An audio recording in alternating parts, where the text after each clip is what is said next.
Your eyes aren't deceiving you here. Two manatees that were brothers had exhibited high intensity sexual behavior with each other, leading to one of their deaths.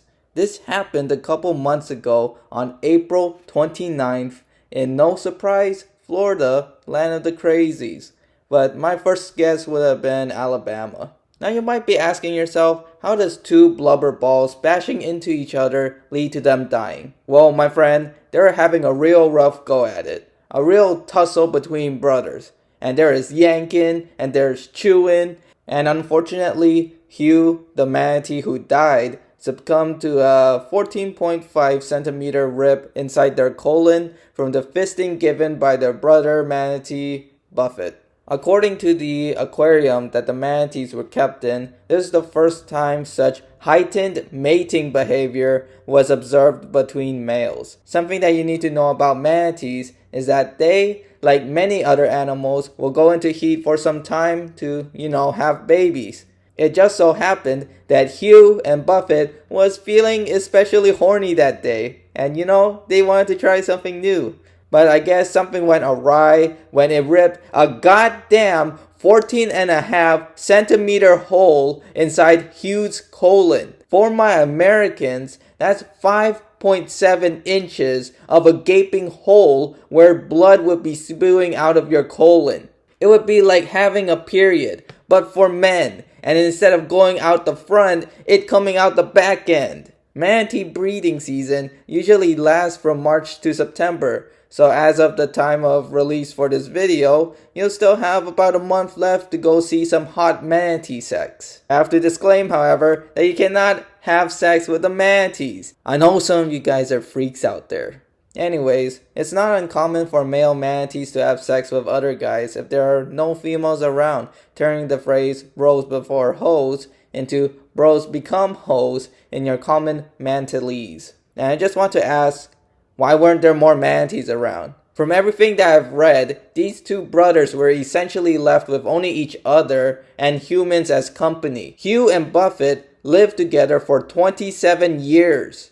And I just want to say, who thought that this was a good idea? Every time mating season came around, it seemed like they would just have gay sex every single year for 27 years straight. And it's not just gay sex, but remember, it's gay incest sex. Like, why? At this point, it's forcing them to either engage in incest or have blue balls for the rest of their life. I get that manatees are huge and weigh over 1,000 pounds, but for God's sakes, get these brothers some manatee pussy. I guess this kind of behavior would look kind of normal if you worked at the aquarium. Like, hey kids, over this side we have the clownfish and the catfish, and on the other side we have Hugh and Buffett having gay anal sex with each other. But I guess after 27 years of the same old thing, people would just get used to it. The workers did inspect Hugh and Buffett after their crazy effing session to see if they had any injuries,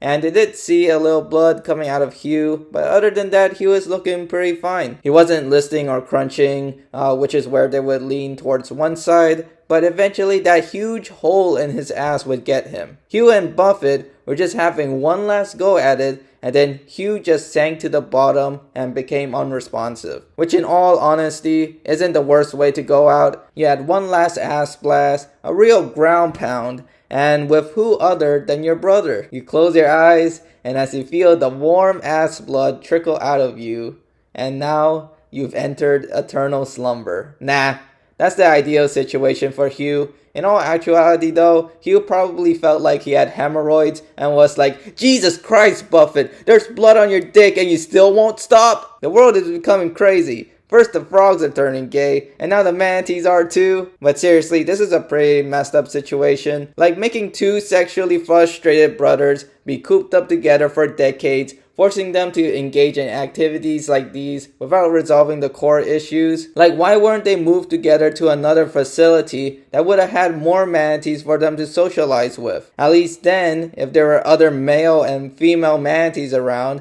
this kind of incestuous behavior wouldn't go on for decades. Biology literally discourages incest. So why did anyone think that this type of behavior was okay to let it keep going on. In the articles, it said that the caretakers considered separating the brothers in order to give them some rest from each other's heat, but that the separation would cause anxiety and exhibit bad behaviors in them. Instead of addressing the root cause of these activities, the isolation and sexual frustration of these brothers, the people in charge are addressing the symptoms instead. It's just a real shame what happened to Hugh, and the future of Buffett is probably going to be pretty dim since, he's all by his lonesome now, knowing that he killed his brother by anally penetrating his colon. So what's the moral of this story? Don't have gay manatee sex, I guess. See you all next time.